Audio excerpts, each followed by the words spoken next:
Hi there, Aquaba, and welcome. Today I'm sharing how I make my homemade chicken spring rolls. This recipe is super easy to follow, and the result absolutely delicious, crispy, flavorful, and perfect every time. So join me and let's get started. So here's everything you need for the filling: cabbage, shredded carrots, chicken, bell pepper, onion, garlic, and green chili, simple and fresh. And to begin, we will sweat the onion, garlic, and green chilies for about 3 to 5 minutes here, or until it's fragrant. The green chilies are optional, but trust me, they make a difference. They are aromatic and they add a flavorful kick. This is what it should look like after about 5 minutes, super fragrant at this point. So now it's time to add in the veggies. And friends, you can use any other vegetables of your choice. This combo of cabbage, shredded carrot, and bell pepper is my go-to. It's vibrant, flavorful, and works perfectly for spring rolls. So I'll let it cook down for about 3 minutes here, just enough to soften the veggies and bring out their natural colors. Now I'll add the shredded chicken and season it with a bit of salt and some chicken Maggi seasoning. I'll let everything then meld together for about 3 minutes here, then set it aside as we move on to the next steps. And feel free to use any seasoning of your choice to match your desired taste. This is your creation, so make it your own.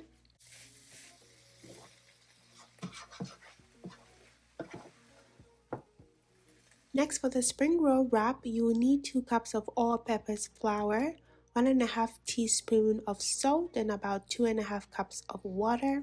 Gradually, I'll add the water to the flour while using my whisk to mix it all together. And we are aiming for a somewhat thick batter, not too runny or not too thick, just the right consistency for the spring roll wrappers. So a batter just like this is perfect, smooth and slightly thick. And I remember the first time I made spring rolls, I struggled to get the batter just right. It was either too runny or way too thick, and I ended up with a mess in the pan. I mean, I'm still learning, I'm not a pro at it, but after a few times I nailed it, and now it's like second nature. So don't worry, it takes a bit of adjusting and you'd get the hang of it. Now in my slightly greased pan, I will use a brush to spread the batter onto the pan just like this.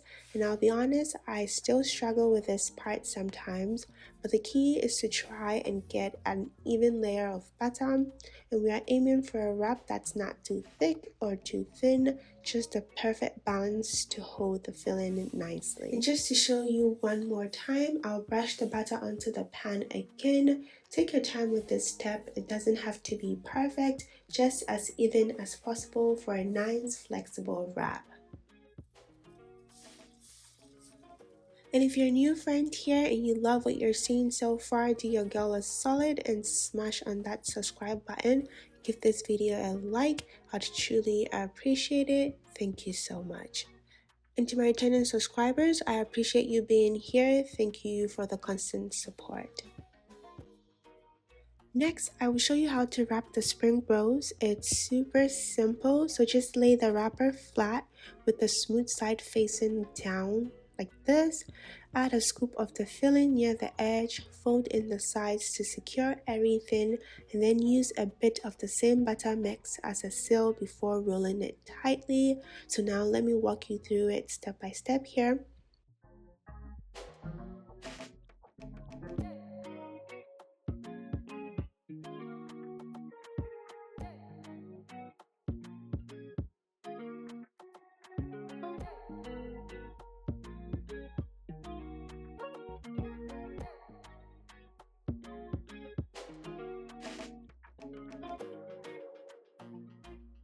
And yes, my wraps do not look perfect, but trust me, they will get the job done. It's all about practice, and as long as they hold the filling securely, you should be good to go. Besides, once they are fried and golden crispy, no one will even notice if they're not perfectly wrapped. It's all about the taste. That's what matters. So once the spring rolls are all wrapped, it's time to fry them. So we'll heat up our oil in a deep pan or skillet over medium heat. And once your oil is hot, carefully place the spring rolls in and we'll cook them for about 2 to 3 minutes on each side or until they are golden brown and crispy. And make sure to flip them gently to avoid breaking. And when they're done, remove them from the oil and place them on a strainer to drain any excess oil. And avoid using paper towel because I've noticed they can trap the steam and make the spring rolls lose its crispiness. So a strainer helps keep them perfectly crunchy. And that's it, friends. Perfectly crispy chicken spring rolls ready to enjoy. But of course, let them cool down first. Thank you so much for cooking with me. I hope you enjoyed watching and found the video helpful. If you did, please give this video a thumbs up. Let me know in the comments if you have any questions. And don't forget to subscribe if you haven't already. Until next time, stay safe and blessed always.